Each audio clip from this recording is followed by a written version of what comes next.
Hello, Earthlings. It's time to reset your cultural dial. Coming your way next on your favorite device. From the Hoosier State to all the ships at sea, it's the Crawfordsville Peachcast. And now, here's your second or third favorite Dave from Indiana, Dave Peach. Warning, other people named Dave may also appear. Thanks, CD. Crawfordsville Peachcast, and it's time to talk some football with Matt Taylor, the voice of the Indianapolis Colts. Matt, how are you today? I'm good, Dave. Always good to be back with you. We were off to a great start last year with Daniel Jones, DJ, Danny Dimes, Indiana Jones. This guy had a lot of good nicknames, and he was off to a very good start for the Colts. He got injured, but, I'm going to backtrack. The DeForest Buckner injury before the Daniel Jones injury was a key moment in the Colts season last year. I think so, too. I think it's just sort of the perfect storm. If you want to summarize last year, it's sort of like, watching a movie you've never seen before that's like an Academy Award level type of a flick. And then all of a sudden, your power goes out and you lose your Netflix password and you have no idea how the end of the movie finishes. That's how last year was for the Colts. It was a tale of two seasons with an 8-2 start and then an 0-7 finish and a big clunker to end the year. I know everybody's still pretty kind of upset about it from a fan standpoint, given the promise of last year. But you're right. I mean, Daniel Jones' injury on offense. And then I completely agree with you about DeForest Buckner, but I would go a step further to say, Charvarius Ward only played in 7 games. Sauce Gardner only played in basically a game and a half after he was signed by the Colts in a trade. So, you factor in the fact that, Buckner, Jones, and Gardner, I beg your pardon. On defense, you had Buckner, Ward, and Gardner. Those 3 guys combined to miss 24 games. It's just that you had really bad injuries at a really bad time of your schedule. You know what I mean? Like the last 7 games of the season for the Colts consisted of playing all good teams, all teams that went on to make the playoffs, winning records. Some of those teams went on to win their division. Seattle won the Super Bowl.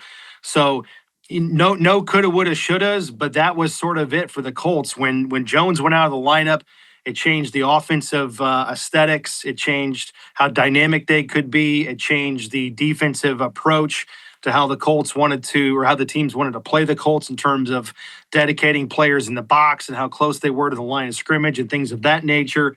And then on defense, they just weren't afforded the ability to play as nuanced or as multiple as they wanted to be under Lou Anarumo because of personnel, right? I mean, the Colts used 9 different cornerbacks a season ago. So it's no shot at some of the players they had to use. They just weren't up to the same caliber of, shut down players on the outside like Ward and Gardner, and then a game changer up front like DeForest Buckner. Central Indiana Rubber Products provides the power for you. Central Indiana Rubber Products, or CIR, keeps farm equipment and local manufacturing processes running with gaskets, belts, seals, and O-rings, among a variety of other products and services. Employee-owned and always customer-focused. Central Indiana Rubber Products, 989 West, 83 North, Crawfordsville, and at IndianaRubber.com.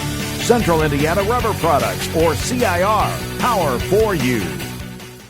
You look at Daniel Jones' stats, 68%, 3101 in yards, 19 touchdowns, 8 interceptions. He had 5 TDs rushing in 13 games. He was really getting some recognition. Rich Eisen, I know, was a big fan. Yeah, I mean, you go back to those first 10 games last year, and everybody was looking at the Colts schedule, and if you watch the games, the running game complemented the passing game and vice versa, and Jonathan Taylor was out of his mind in terms of efficiency and providing the big plays and all of that stuff. But the reality, Dave, is I mean, when everybody was talking about Jonathan Taylor being an MVP candidate for, at the midway point of the NFL schedule, I was always advocating, no disrespect to Jonathan Taylor, but to me, Taylor wasn't even the MVP on his own team. It was Daniel Jones. He was the maestro to the whole thing. I mean, the first 10 games last year before Daniel Jones fractured that fibula, because we forget the fibula came before the torn Achilles a year ago. But when he was completely healthy in those first 10, this Colts offense was reaching historic heights statistically. And then if you just watch the games, you were just incredibly excited about the efficiency and the big plays and, the way they moved the ball with such precision. I mean, they were number one in the NFL in points and yards. I mean, they were averaging over a field goal per possession, which I know is a little bit of a nerdy analytical stat. But when you're averaging over 3 points every time you touch the ball, I mean, that's historic stuff in the NFL. It hadn't been done in decades. So it gives you a lot of excitement of what can be this upcoming season. But even in saying that, there's a lot of what ifs there because Jones is coming off a torn Achilles. And even if he is out there week one of the regular season, which all indications say that he will be, it's still only going to be about 9 months removed from that injury, which happened in week 13, the early part of December. But, we're seeing these freak athletes come back and do it. Jason Tatum, Tyrese Halliburton, and now Daniel Jones. And by the way, the same surgeon did all three of those procedures on all three of those major athletes. So there's a lot of optimism, but there's still a lot of question marks and, answers to those questions that we won't have until we see it on the field in September, week 1. Daniel Jones is 29, so many years to go with quarterbacks these days. Now, let's talk about Jonathan Taylor. He is amassing a career that is right at the Hall of Fame level. 1,585 last year, 7,598 on the career, 4.9 yards per carry, 4 1,000-yard seasons. This is an exceptional running back. I mean, he really is. Like you said, I mean, it's no hyperbole. His trajectory right now is going towards that gold jacket in a Pro Football Hall of Fame career in landing in Canton, Ohio one day based on how things are going. And, Jonathan, you just mentioned all the stats. I mean, he's averaging over 90 rushing yards per game for his career, which is top 5 all time in the history of the NFL. The big question around here as it relates to Jonathan Taylor is it's not what are you going to get from Jonathan Taylor because he's still only 27. It's how much should he be featured year after year, considering the workload that he has gotten really since day one at Wisconsin and, routinely being over 300 attempts on the ground on an annual basis with the Colts. And I always just kind of argue and laugh and say, well, I mean, Jonathan Taylor is not your normal running back. He is a freak athlete that takes care of himself. I mean, he led the NFL in carries last year and didn't show up on the injury report once. Didn't miss a single practice all of last season. So as long as he continues to show that durability, you continue to ride him because, the catch-22 of that is you don't want to take him off the field because he's a home run threat every time he touches the ball, but you also want to ensure he's there at the end of the game or at the end of the season, doing what he can do. But he's heading into a contract year, so that's an interesting dynamic and a little bit of a wrinkle for Jonathan Taylor. But yeah, statistically, Jonathan Taylor is just so prolific, and he's had such a great individual part of his career. But he talked a couple of weeks ago, right at the tail end of the offseason workout program, the next thing for Jonathan Taylor is just team success, right? Like you said, he's had 3 seasons over 1,400 yards, but unfortunately, in none of those seasons have the Colts reached the playoffs, right? Same thing for Quentin Nelson, a guy like him. He makes the Pro Bowl every year. He's destined for the Pro Football Hall of Fame, but he just wants to win. Like these guys, they know what time it is, right? They know that team urgency is sort of outweighing anything that they need to prove individually going into the season. Alec Pierce, 26 years old, a Cincinnati Bearcat. Sauce Gardner, also a Bearcat. Those guys are key pieces as well.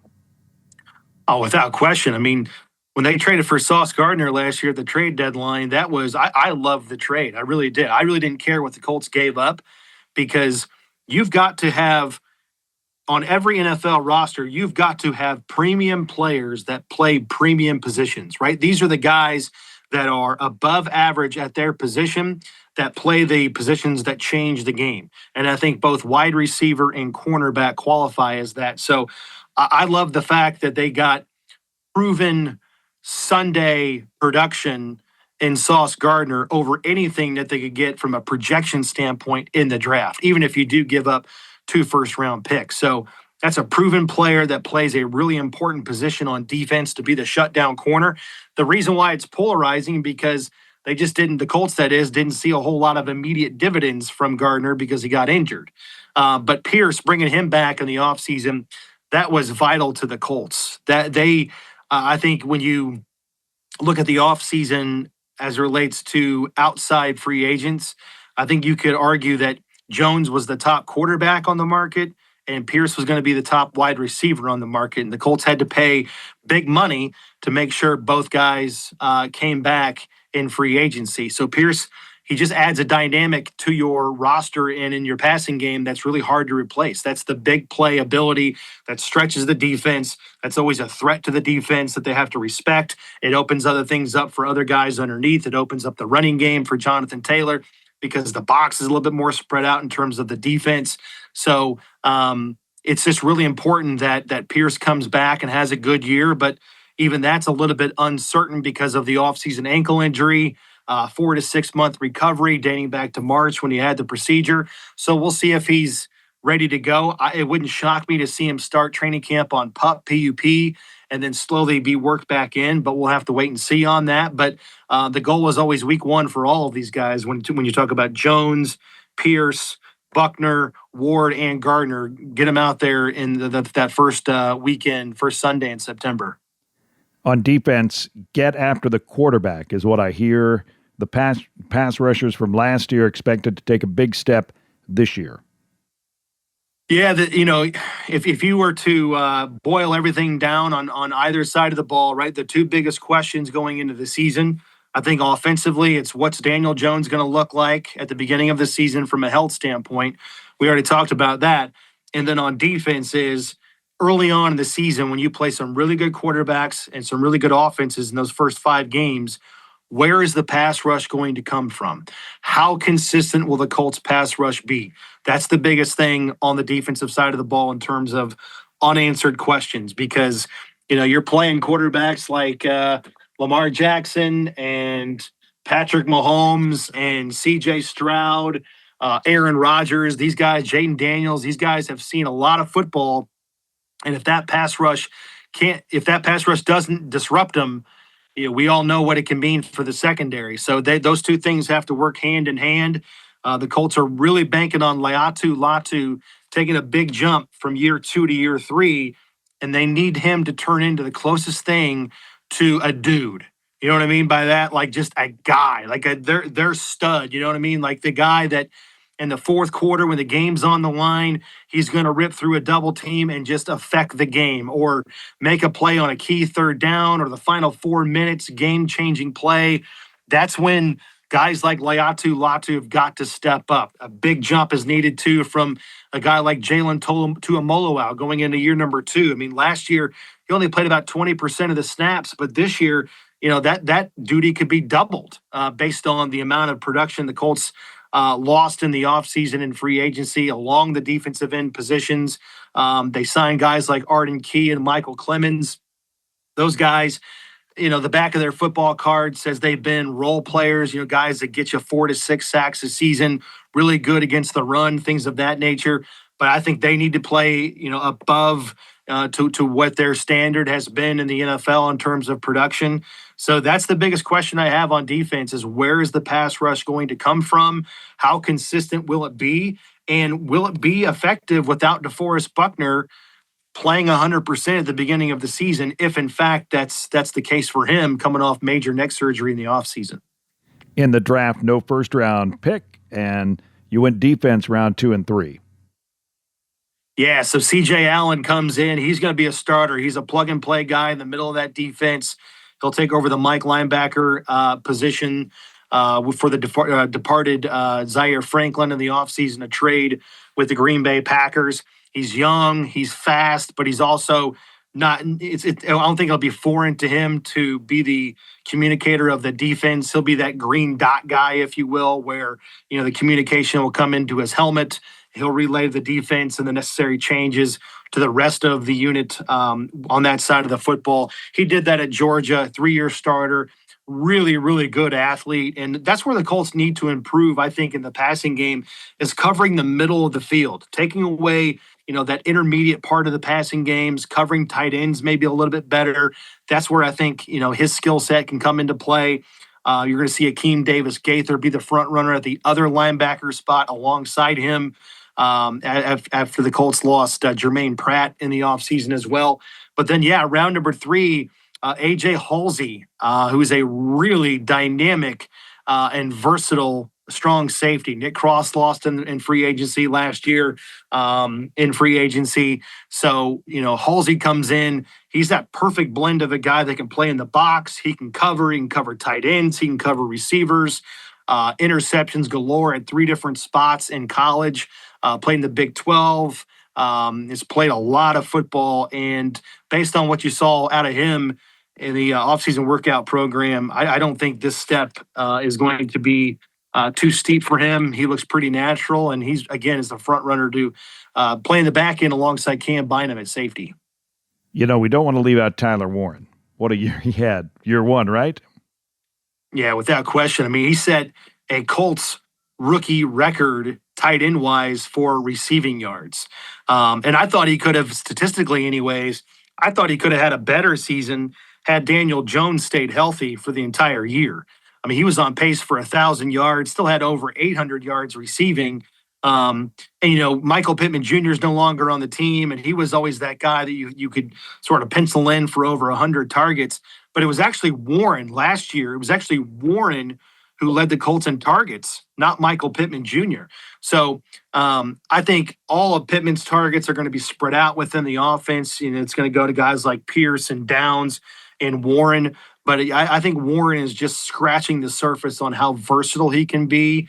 And he is going to be, it's probably the biggest understatement I'll use on the podcast here. He's going to be a huge focus of this Colts offense. And he's got to be, in order for the Colts to continue to stress defenses, keep them guessing, because of all the different ways he can stress the defense and quite frankly, all the different ways he can line up formationally to put a little bit of a shadow of a doubt within defenses. Let's go to that AFC South where 2 teams made the playoffs last year. Jacksonville with a remarkable run, and they tell me they're going to return all 22 starters. Yeah, I mean, they look like they're probably the most solidified team in terms of, what you need. You got stability at the head coaching position. Liam Cohen seems to have found just really good footing right away and good synergy between his top players, especially the franchise quarterback down there and Trevor Lawrence. It just seemed like the light bulb last year really went off for Trevor. He's had a myriad of head coaches, a lot of different offensive coordinators, a lot of different quarterbacks, coaches down there. So for whatever reason, he just really kind of found his footing and most importantly, found his confidence at the midway point of last year. And that's when you saw them go on a run. And so there's really no reason to think that they shouldn't be the front runner again inside the division. The Houston Texans aren't going anywhere. CJ Stroud, I think, is still one of the best quarterbacks in the AFC. Tennessee's got nowhere to go but up. And the Colts are just sort of like this big question mark because of, a tale of 2 seasons last year, 8-2, and then the 0-7, and then Jones coming off an injury, a lot of injuries on the defensive side of the ball. The Colts are kind of like that magic 8 ball. You don't know what that answer is going to be. And so, in some respects within the division, the Colts are kind of like the wild card, right at the beginning of the season when you're playing some really tough teams. What version of the Colts are you going to get? How healthy will the Colts be? What kind of production, like I said, will they get from the pass rush right out of the gate? I think those are the big important factors in determining how viable this upcoming season is for the Colts. And we know the importance on this season for the Colts going into this year, right? I mean, haven't made the playoffs 5 straight years, haven't won an AFC South since 2014. I mean, urgency is at an all-time high, and everybody kind of understands what time it is. The Colts are picked third by a lot of prognosticators. Why should we be optimistic? Well, I think you go back to the beginning of last year, right? I mean, if Jones is healthy and if he can still pose the same amount of threats from a mobility standpoint into defenses, I mean, you saw him play at a career level, and you saw this offense reach heights that have not been seen or achieved in the NFL in 20 years. I mean, they were averaging 32 points per game. Like I said, leading the NFL in yards per game and yards per play in those first 10 weeks. And then on paper, you've got two shutdown elite corners on the outside and Ward and Sauce Gardner. And then again, big if, but if you can get Buckner back to help the interior push of that pass rush, that's only going to help the defensive ends because then quarterbacks have nowhere to go with the football. And if you've got those two guys on the outside with Ward and Gardner, the quarterback's got to go somewhere with the ball. And those two guys have great ball skills. Cam Bynum's coming back after 4 interceptions a year ago. So there's a lot of newness to this team. There's been a lot of changeover, especially on defense. But it's not like this team is by any means void of talent and playmaking ability. And it's just a big question as to how it all comes together early in the season to get off to a good start. Well, you talk about a good start. How about the first 5 games on the schedule? Yeah, I mean, again, you're playing the Ravens, the Chiefs on the road on a Sunday nighter, and then you've got the Texans, that first AFC South game at home in week 3, and then you go to London at Washington, and that's kind of a weird proposition in terms of logistics because with that London game being so early in the season, week 4, the Colts decided, hey, we don't want the bye that early. But the caveat to that is you leave it up to the NFL. If you decline the bye after an international game, you leave it up to the NFL to decide where the bye is. So the Colts come back that next week and they actually play on the road again. Short trip compared to London, but still, on the road nevertheless. And you got to play at Pittsburgh. And so the Colts don't get a bye until the week after Thanksgiving. So you factor all of that in, that's a lot of travel, a lot of wear and tear, and you're going to have to maintain your body and your energy coming off that London game. So yeah, you got to get off to a good start, but you play a lot of good quarterbacks and a lot of good offenses right out of the gate. But if you can get off to a good start, the schedule later on in the season is favorable, and then you can really start to make some hay. How can folks check out training camp? Yeah, training camp is back. Last time at Graham Park, the final year on the road in Westfield at Graham Park. So head to Colts.com/camp. The full training camp schedule is out. The report day for the Colts is the 28th of July. The first practice is the 29th. And so I think there's 13 total practices at Graham Park.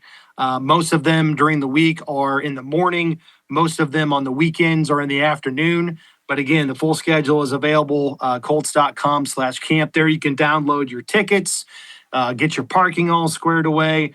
But yes, if you love football, you love the Colts, you like coming to games, or maybe you can't come to a game, I can't recommend training camp enough because there truly is something for everyone, whether you're an avid fan or just a novice or, you got young kids, there's something for kids and, fans of all ages to take in. And it really is a magical time of year. And with it being the last year at Graham Park in Westfield, you should sense a lot of urgency to come out and watch this team. We always talk about it every year. There's something about being there. NFL football is great on television, but if you can make it to a game, especially a Colts game, tickets are reasonable. Get to a game. The atmosphere is phenomenal. How do they get tickets, and how do you describe the atmosphere at Lucas Oil? Yeah, I mean, it really is a special place. But again, you go back to the urgency. Like Colts fans, they're dying. They're absolutely dying to see playoff football and to have more magical moments inside Lucas Oil Stadium. But in saying that, right, there's been a lot of ups and downs the last 5 to 7 years. Since 2019 when Andrew Luck retired, there's been a lot of changes. There's no doubt about that. But Colts fans have been just phenomenal, right? Supporting the team, showing up, selling out every game, providing the energy, the game day experience inside Lucas Oil Stadium from a crowd standpoint, from a fan energy perspective is top notch. The game day presentation the Colts do is just first class. So yeah, I mean, if you're on the fence about going to a game, do it. Absolutely do it, because you'll love the football, you'll love the people watching and the tailgating, and you'll love the presentation on the Jumbotron with the music and the entertainment and all the different videos they incorporate during the course of a game. It really is 3 hours of just sensationalism, and you will just come out of there rocked to your core in terms of enjoyment. And no matter how the game ends, you will have a good time and you will come out of there pretty happy. Well, I was able to watch the Denver game last year in person, and that was something I'll never forget. The ending, and then the second ending. Right, we had two endings. Yeah. That penalty certainly helped, didn't it? Did a little bit. Yeah, we got the alternative ending there at the end. But Matt, we always look forward to talking to you. We'll look forward to having the Colts on 103.9 WIMC. We'll hear your call. Who's on the lineup this year? Yeah, so this year we're going a little bit of a change with some of the travel issues that Rick Venturi was running into. So Charles Arbuckle, former Colts tight end, will be in the radio booth this year for both home games and road games. And then Rick, you can still hear him on our pregame show, and he's going to be on our postgame show some this year, which is a fantastic addition to that. And then you can also hear Rick also on our weekly podcast that we do on Colts.com and the Colts mobile app and anywhere you download podcasts. So Rick's still going to be heavily involved, but our broadcast booth this year will be myself and Charles, and then the great Lair Overton on the sideline reporting. Matt, we appreciate your time. We'll keep the conversation going, and go Colts. Appreciate you, Dave. Look forward to it. That is Matt Tabor, the voice of the Indianapolis Colts. Thank you for listening to the Crawfordsville Peachcast. If you enjoyed it, follow the podcast and ring the bell, so that way you'll always be up to date with the newest episodes. We'll see you next time.